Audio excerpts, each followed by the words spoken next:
오늘 읽은 저희 그 창세기 31장 말씀에서는 이제 야곱과 라반이 관계를 정리하는 내용이 나옵니다. 아내의 몸값을 위해서 7년, 14년 동안 종살이를 했던 야곱이 나머지 6년 동안에 상당히 많은 재산을 모으게 됩니다.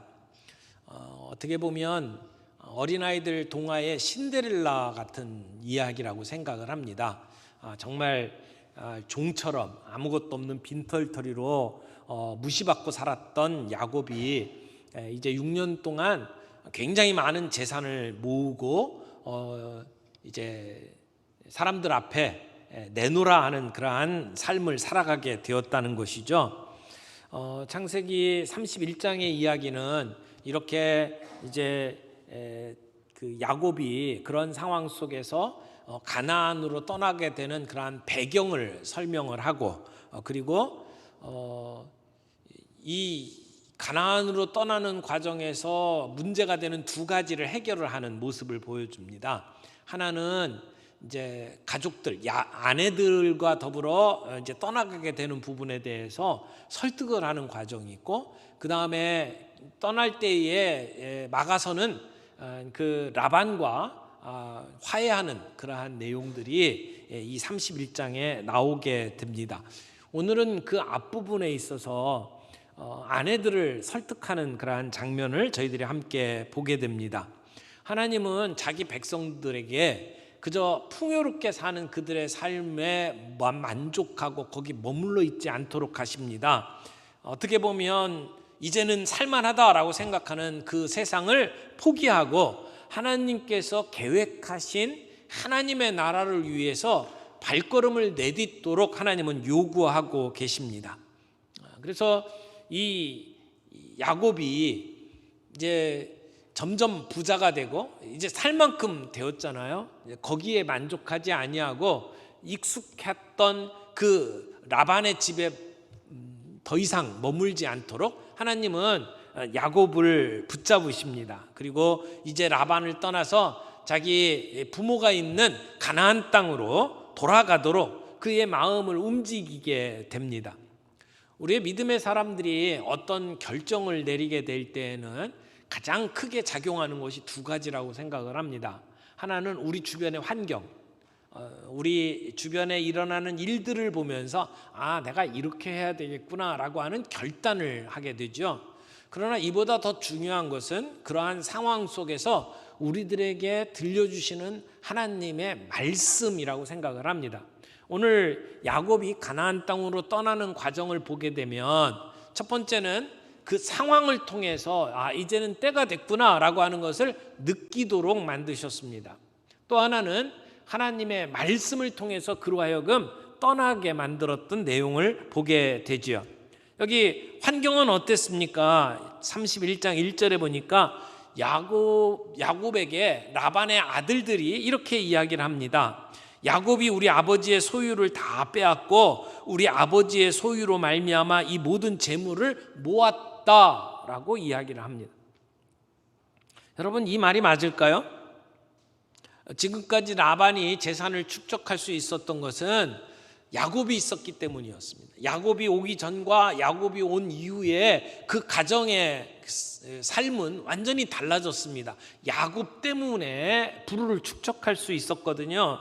그리고 지금은 그 라반이 가지고 있었던 재산 가운데 상당히 많은 부분이 이제는 야곱에게로 넘어왔습니다. 그런데 야곱의 사촌들이자 처남이라고 할 수 있는 이 라반의 아들들이 야곱을 향해서 질투하며 지금 비난의 화살을 쏟아붓기 시작을 하는 겁니다. 하나님의 손길 안에서 야곱이 번창했다라고 하는 얘기는 다른 말로 이야기하면 라반에게 있었던 재산이 야곱에게 넘어간 것을 이야기하잖아요. 그러니까 라반의 입장에서 기분이 좋을 리가 없어요. 그의 자녀들이 생각할 때는 내게 주어지는 유산들이 이제는 점점 줄어들고 있구나라고 생각을 할 수 있었습니다. 그리고 이 라반의 자손들은 하나님께서 역사하시는 것을 바라볼 수 있는 영적인 안목이 없었습니다. 만약 영적인 눈이 있었다면 자기 아버지가 얼마나 야곱에게 악랄하게 대했는지를 보며 회개했을 거라고 생각을 합니다. 그러나 그들은 이 모든 상황 속에서 야곱을 비난하고 자기들의 몫이 없어지는 부분들에 대해서 지금 안타까워하고 있는 겁니다. 또 자기들이 이만큼이라도 잘 살 수 있었던 것은 야곱 덕분이라고 하는 사실을 알고 있었음에도 불구하고 그들은 야곱을 향해서 이렇게 비난하고 있습니다. 뿐만 아닙니다. 야곱을 바라보고 있는 라반의 시선도 바뀌었습니다. 2절 말씀에 보니까 야곱이 라반의 안색을 본즉 자기에게 대하여 전과 같지 아니하더라. 전과 같지 아니했다라고 이야기를 합니다. 그 문구를 잘 풀어보면 이런 얘기예요. 라반의 얼굴이 더 이상 야곱과 함께하지 않았다라고 하는 얘기예요.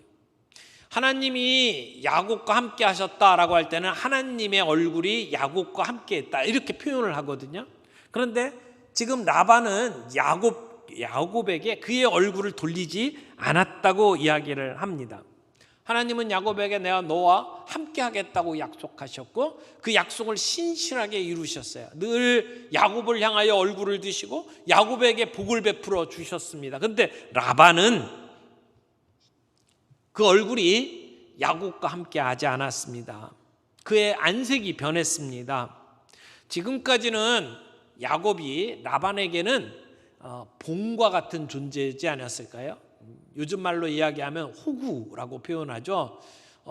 늘 이렇게 등쳐먹는 대상이었던 것 같아요. 라헬을 사랑한다고 하는 그것을 약점 잡아서 그를 14년 동안이나 종으로 부려먹었습니다. 그 이후에도 계속해서 계약을 바꿔가면서 그를 등쳐먹는 일을 라반이 해왔단 말이에요. 그에게는 야곱은 늘 이용당하는 사람이었습니다. 그런데 입장이 바뀌었어요. 지금은 대등한 사람들이 되었단 말이에요. 아니 경쟁자가 되어버렸습니다. 그러니까 라반의 표정이 좋을 리가 없습니다. 사실 야곱은 이런 대접을 받는 것이 억울할 수 있죠. 지금까지 장인과 더불어 계약을 맺었어요. 그래서 무늬가 있는 것, 점 있는 것, 얼룩진 것 이런 것들만 내 것을 삼겠다고 약속을 했단 말이에요. 그리고 그런 계약을 한 그날 야곱에게 지금까지 돌보도록 주어졌던 양들 가운데에서 얼룩진 것, 점 있는 것, 검은 모든 양들은 다 뺏어서 라반의 아들들에게 주었고 그리고 야곱과 그 라반의 아들들이 키우는 양들 사이에는 3일길을 두어서 더 이상 오갈 수 없도록 만들었단 말이에요. 그래서 야곱의 몫으로 받을 수 있는 모든 그 양들을 원천 차단을 시켰습니다. 그런데도 불구하고 지금 야곱의 재산이 이렇게 많아진 것은 사람의 힘으로 할 수 있는 것이 아니었습니다. 야곱은 하나님의 도우시는 손길 때문에 이렇게 부자가 될 수 있었던 것이죠. 그런데 그런 상황을 보고 지금 라반은 얼굴을 바꾸고 그리고 그의 아들들은 지금 야곱을 향하여 비난하고 있습니다.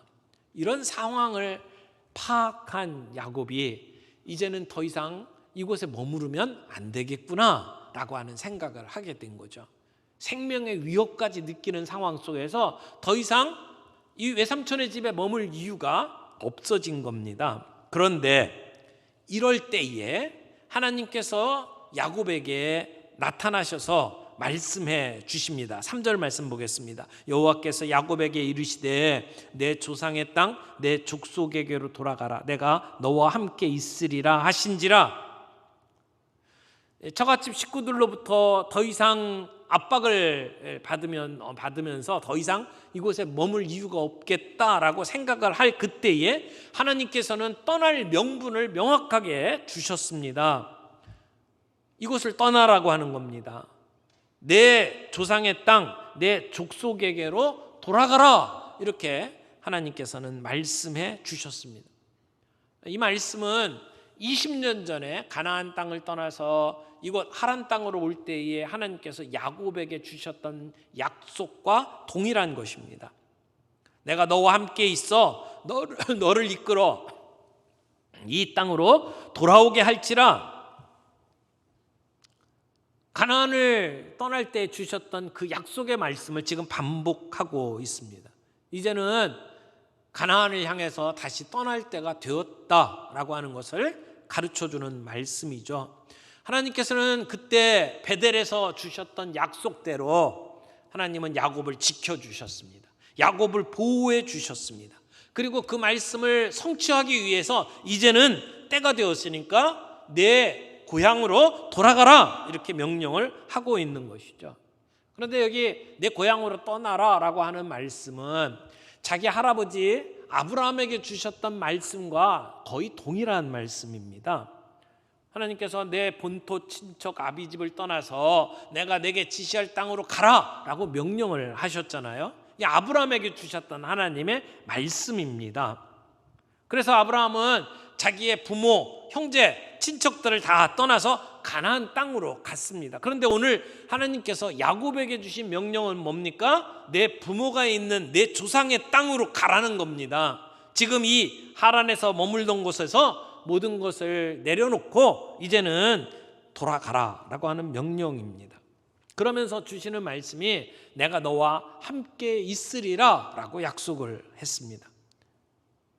하나님이 함께 해주시겠다는 약속입니다. 물론 지금 이곳에서 자기의 벌어들인 모든 재산을 이끌고 가나안 땅으로 돌아가는 일이 쉽지만은 않습니다. 가장 힘든 일 중에 하나는 자기의 장인, 자기의 외삼촌 라반이 순순히 놓아줄 리가 없었습니다.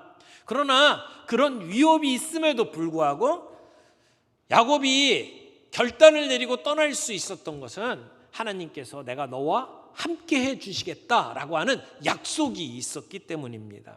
그 약속이 아브라함에게 순종으로 이끌었던 것처럼 그 약속의 말씀이 야곱을 순종으로 이끌었습니다.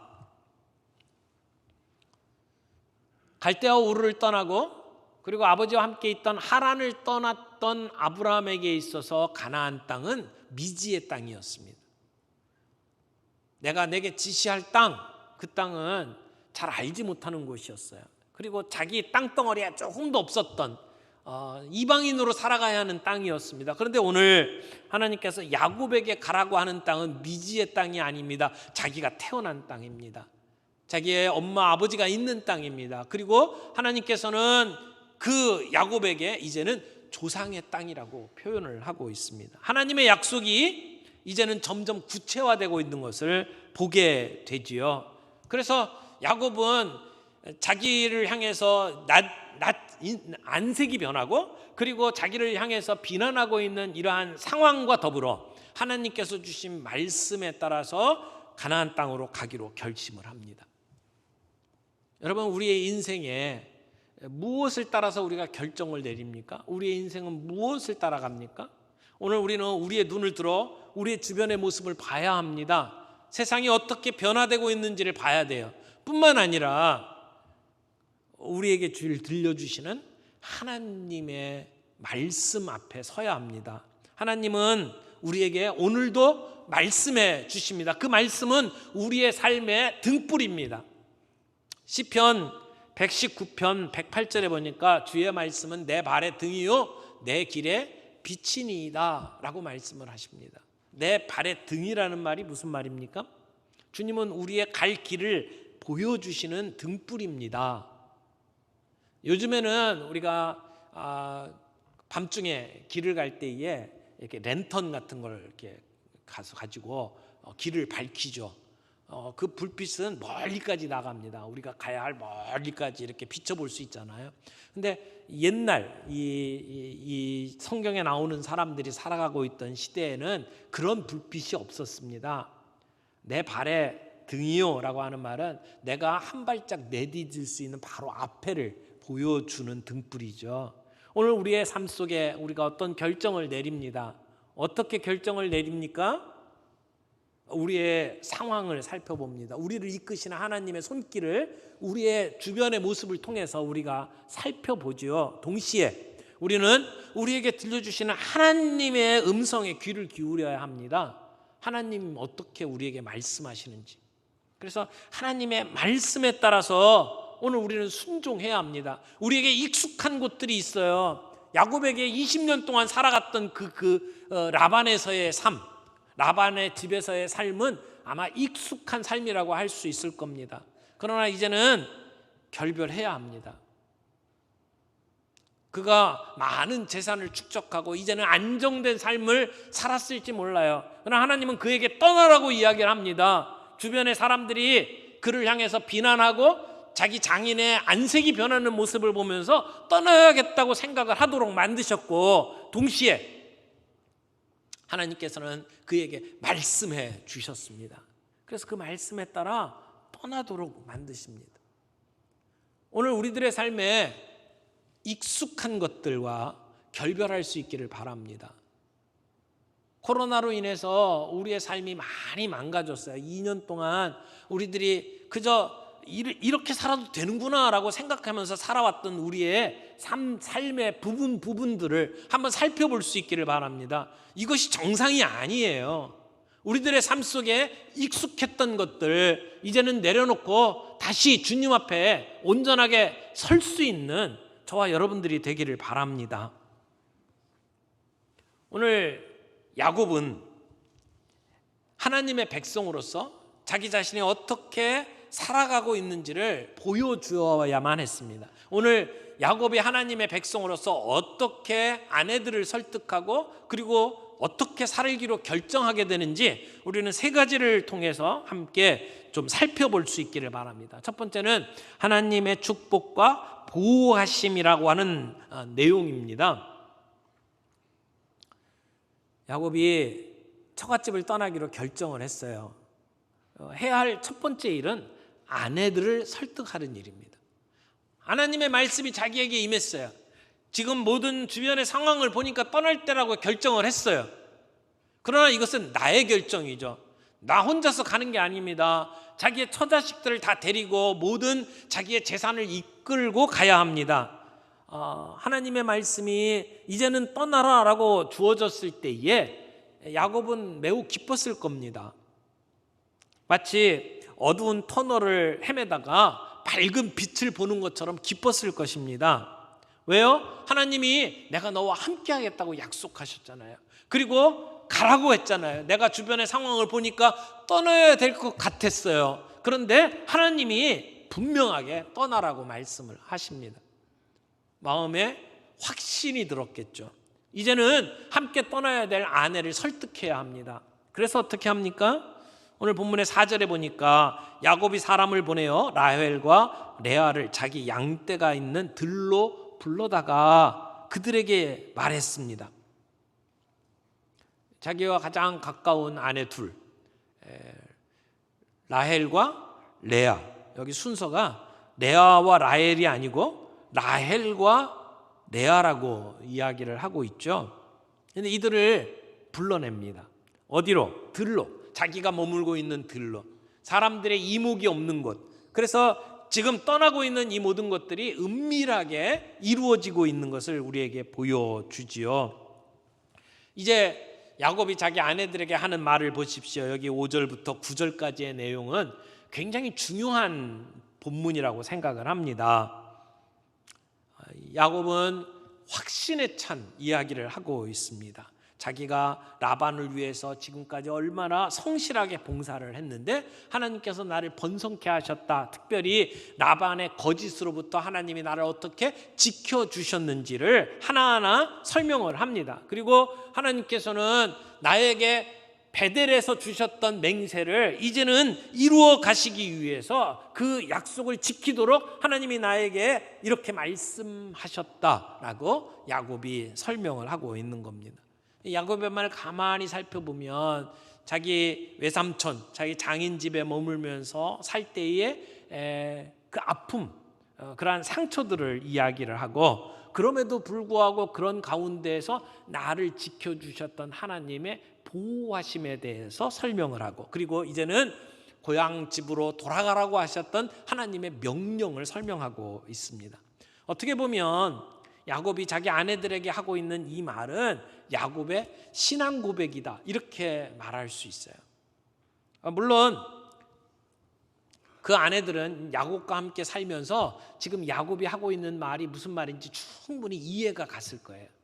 모르는 이야기를 설명하는 게 아니에요. 지금까지 살아왔던 삶을 정리하면서 신앙의 눈으로 하나님께서 주신 말씀을 가지고 아내들에게 지금 설득을 하고 있는 것이죠. 5절 말씀 봅니다. 그들에게 이르되 내가 그대들의 아버지의 안색을 본즉 내게 대하여 전과 같지 아니하도다. 그러할지라도 내 아버지의 하나님은 나와 함께 계셨느니라. 지금 야곱은 이 이야기를 하는데 두 대상을 이게 비교하고 있죠. 한쪽은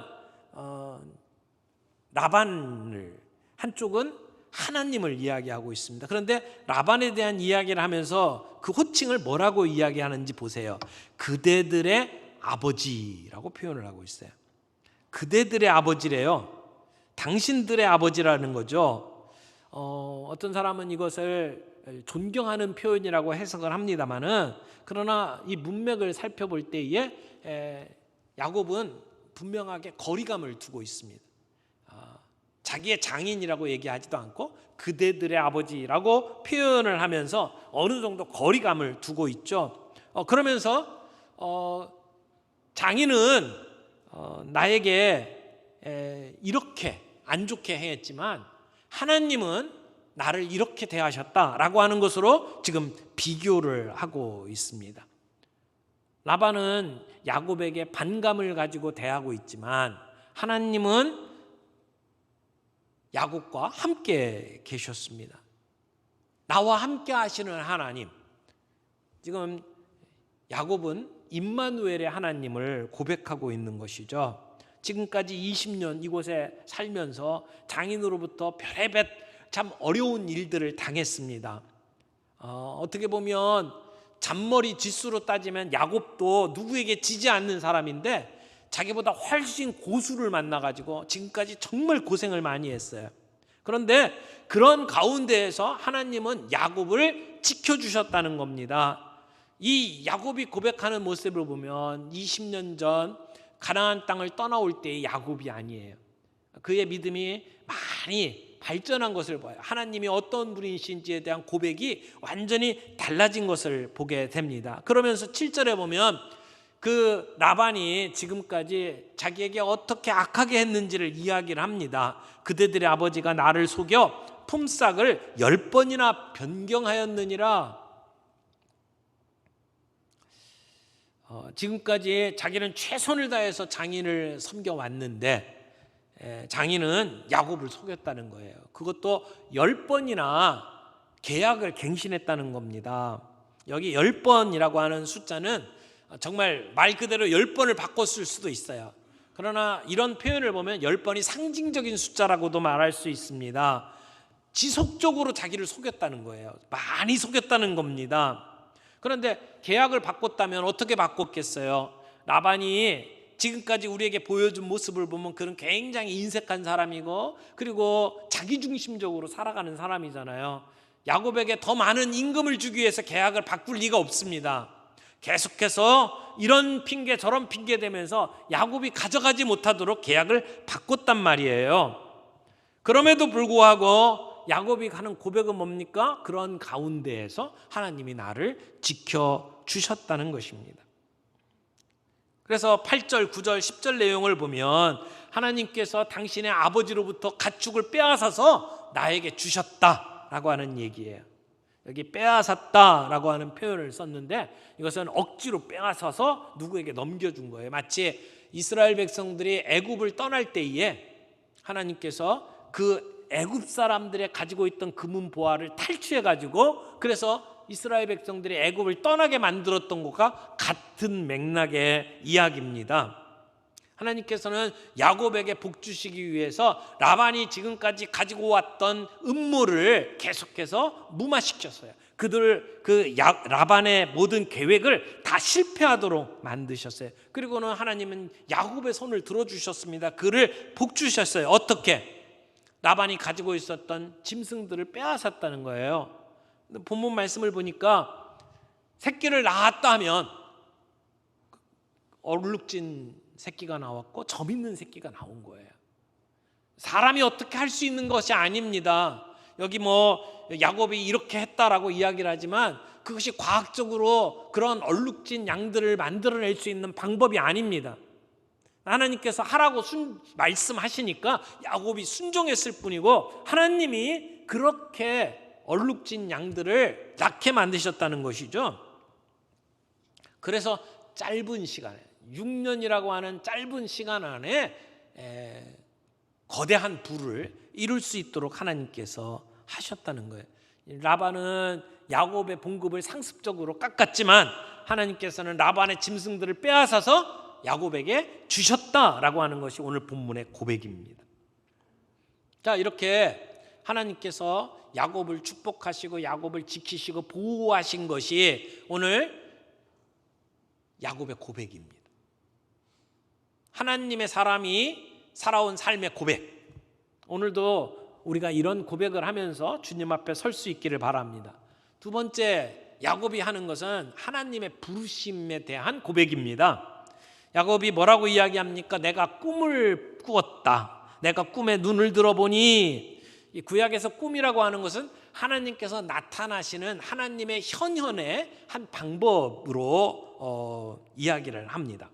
야곱은 꿈을 통해서 자신이 양떼를 많이 얻는 것을 보았습니다. 이 이야기를 하는 이유가 뭡니까? 내가 지금 양떼를 얻을 수 있었던 것은 하나님이 하신 일이다 라고 하는 것을 고백하는 것이죠. 11절에 꿈에 하나님의 사자가 내게 말씀하시기를 야곱아 하기로 내가 대답하기를 여기 있나이다 하매, 야곱은 하나님께서 부를 때에 뭐라고 대답했어요? 내가 여기 있나이다 라고 대답을 했어요.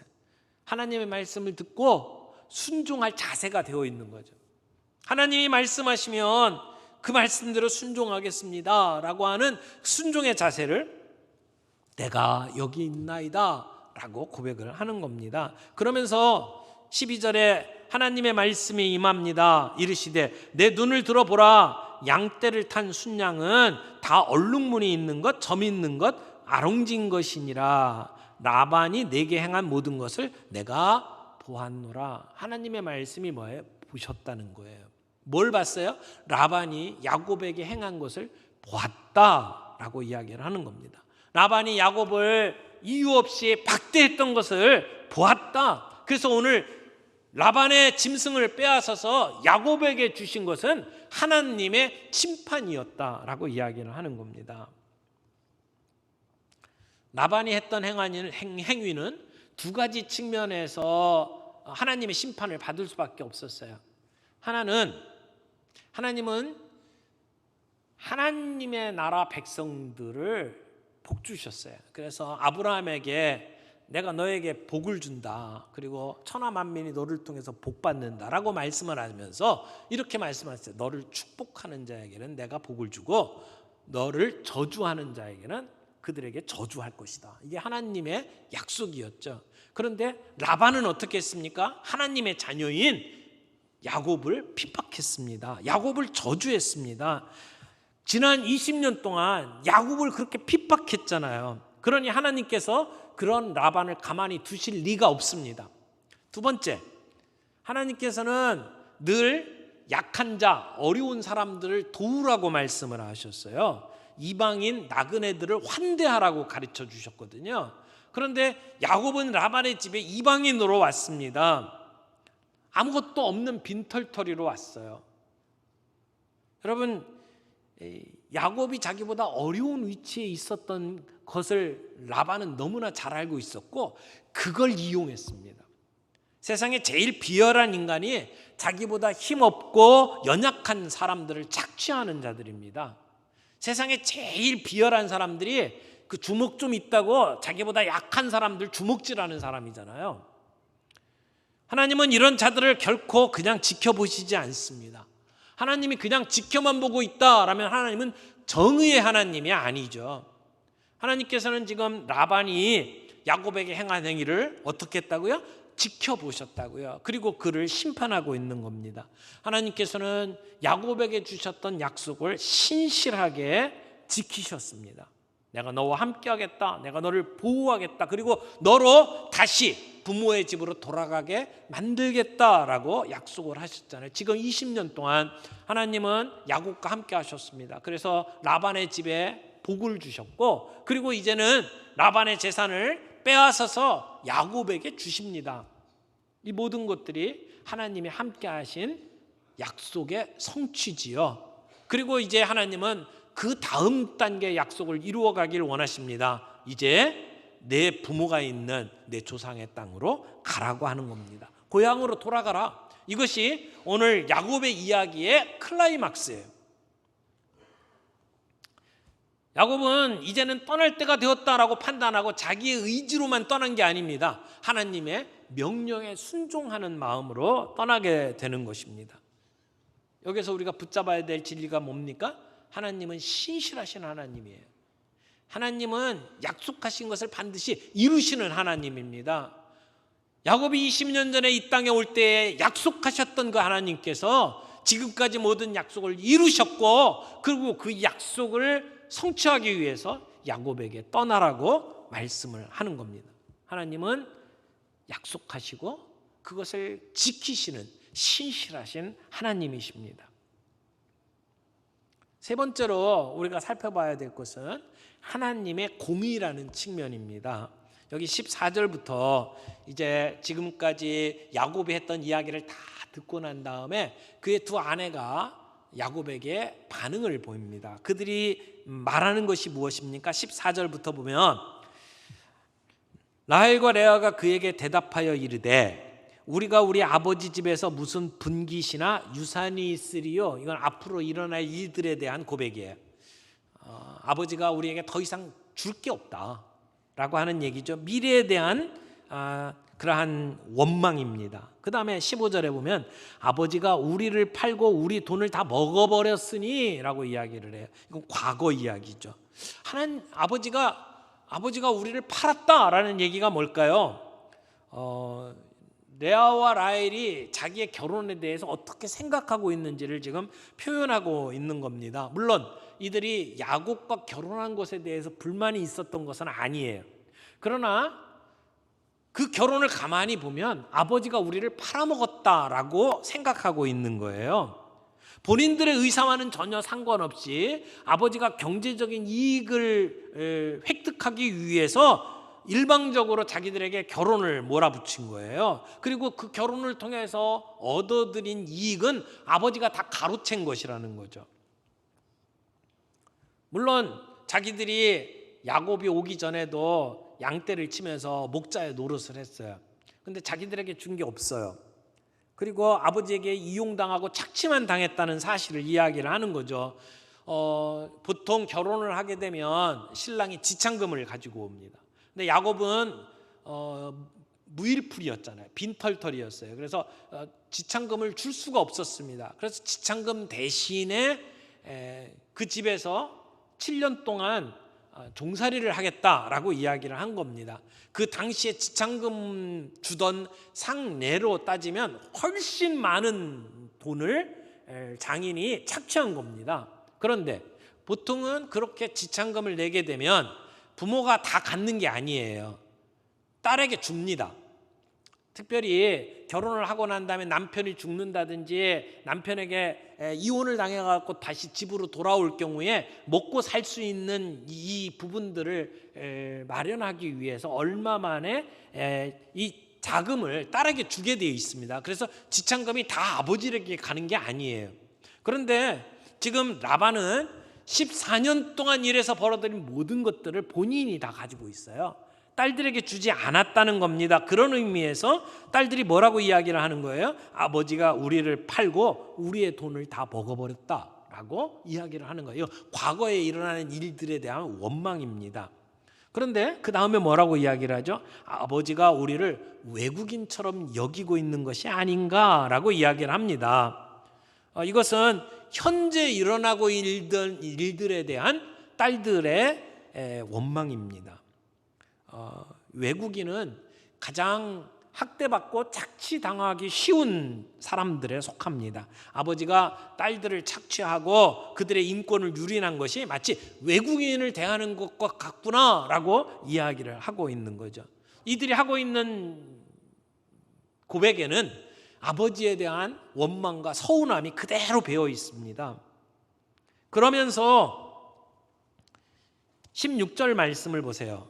하나님이 우리 아버지에게서 취하여 가신 재물은 우리와 우리 자식의 것이니 이제 하나님이 당신에게 이르신 일을 다 준행하라 라고 이야기를 합니다. 하나님께서 자기 아버지의 재산을 빼앗아서 야곱에게 줬다고 이야기를 해요. 지금 이들의 고백이 뭡니까? 하나님께서 심판하셨다? 하나님의 공의를 이야기하고 있는 거죠. 여러분, 야곱이 하나님의 공의만 이야기하고 하나님의 심판을 이야기한 게 아니고요. 여기 라헬과 레아가 지켜본 가운데 하나님의 공의를 이야기하면서 야곱에게 뭐라고 이야기합니까? 하나님께서 당신에게 명령하신 것을 다 준행하라고 이야기를 합니다. 딸들은 자기 아버지의 재산을 빼앗아서 자기 남편에게 주는 하나님의 공의를 본 거죠. 그래서 그들은 지금 이 일어나고 있는 일들이 하나님이 하시는 것이구나라고 하는 확신을 갖게 되었습니다. 그래서 야곱에게 전적으로 동의를 하는 겁니다. 자기가 살던 집을 떠나서 가나안 땅으로 가는 것 쉬운 결단이 아니었을 거예요. 그런데도 불구하고 그들은 자기 남편을 따라서 가나안 땅으로 가겠다고 결정을 하고 지금 이루어지는 모든 일들이 하나님의 뜻인 것을 인정하고 있는 겁니다. 하나님의 말씀이 야곱에게 임했고 그 말씀은 레아와 라헬에게 전해졌습니다. 우리에게 주어진 하나님의 말씀은 단지 나의 것만이 아닙니다. 우리의 사랑하는 가족들에게 전달되어야 되고 그 누구에게 전달되어야 될 말씀이죠. 야곱은 자기에게 주신 하나님의 말씀을 자기만 갖고 있는 게 아니고 자기의 아내들에게 설명했습니다. 야곱이 힘을 들여서 공을 들여서 두 아내를 설득할 이유가 없었어요. 지금까지 두 아내는 다 지켜봤습니다. 자기 아버지가 얼마나 악랄한 사람인지를 보았잖아요. 그러니까 설득이 필요 없어요. 그냥 야곱이 하는 말에 맞장구를 치고 지금 동의를 하고 있는 겁니다. 그리고 야곱과 함께 떠나기로 결정을 했습니다. 하나님께서 이 모든 상황 속에서 그냥 만족하면서 살지 않도록 만들고 상황을 변화시켰잖아요. 그래서 야곱을 향하여 비난하도록 만들고 그리고 그 야곱을 바라보는 장인의 안색이 변하도록 만드셨어요. 그래서 야곱으로 하여금 이제 떠날 때가 되었구나라고 하는 생각을 갖도록 만드셨을 뿐만 아니라 말씀해 주셨어요. 떠나라. 내가 너와 함께 하겠다라고 말씀을 해 주셨죠. 그래서 야곱은 이제 떠나야 합니다. 근데 해결해야 될 일이 두 가지가 있어요. 하나는 자기의 가족들을 설득하는 일이에요. 오늘 우리 본문은 자기 그 두 아내에게 설명을 하고 설득을 해서 그 동의를 얻어내는 장면입니다. 그런데 의외로 두 아내는 쉽게 동의를 합니다. 재물에 눈이 어두운 나머지 자기 아버지가 자기들에게 어떻게 대했는지를 이 두 자매가 너무나도 잘 알고 있었어요. 그래서 아버지를 버리고 남편을 따라 떠나가겠다고 결정을 한 거죠. 그런데 또 하나의 문제가 있습니다. 이제는 떠나야 되는데 자기 식구들을 데리고 그리고 자기 모든 재산들을 다 끌고 가야 되잖아요. 그러려면 라반이 놔줘야 합니다. 이제 다음 주에 우리가 함께 나누게 될 본문이 그 라반과 갈등을 어떻게 해결하는지를 보여줍니다. 그것은 다음 주에 우리들이 나누기로 하고요. 오늘 하나님의 백성으로서 야곱은 자기가 어떻게 행동하고 있는지를 이 두 아내와 더불어 대화하는 가운데 우리가 세 가지를 정리했어요. 하나님이 나를 축복하셨고 보호해 주셨다. 하나님은 신실하신 하나님, 약속을 지키시는 하나님, 그렇게 고백하는 것이고요. 또 하나는 꿈에 나타나신 하나님이 내게 말씀하셨다. 하나님이 나를 부르셨다는 거죠. 가나안 땅으로 떠나도록 하나님이 명령하셨다라고 이야기를 합니다. 그러므로 가나안 땅에 가는 것은 단순히 내가 내린 지혜로운 판단만이 아니라 하나님의 명령이다라고 하는 것을 이야기를 했고, 그리고 라헬과 레아가 야곱의 이야기를 듣고 고백하는 내용을 통해서 우리가 확인할 수 있는 게 뭡니까? 하나님의 공의라는 것입니다. 아버지의 재산을 빼앗아서 야곱에게 주셨던 하나님의 역사는 하나님의 공의다. 하나님의 심판하신 것이다. 이걸 두 아내가 고백했습니다. 그래서 이제는 야곱과 그의 가족들이 미련 없이 그 하란의 삶을 정리하고 가나안을 향해서 떠날 수 있게 된 거죠. 지금까지 익숙했던 그들의 삶을 뒤로 하고 하나님이 부르시는 하나님 나라의 역사를 위해서 새로운 발걸음을 내딛을 수 있게 되는 겁니다. 하나님의 말씀은 야곱에게 임하시고 그리고 그 말씀이 야곱을 변화시켰어요. 근데 단지 야곱만 변화시킨 게 아닙니다. 야곱의 두 아내까지 변화시켰고 나중에는 그를 적대시했던 라반까지 굴복을 시킵니다. 하나님의 말씀은 능력이 있습니다. 오늘 그 말씀을 하나님이 우리에게도 주십니다. 우리에게 주신 그 말씀을 붙잡고 살아갈 때에 내가 변화되고 우리의 가족들이 변화됩니다. 우리의 대적을 변화시킵니다. 하나님의 그 능력의 말씀을 저와 여러분들이 함께 경험하며 살아갈 수 있기를 바랍니다.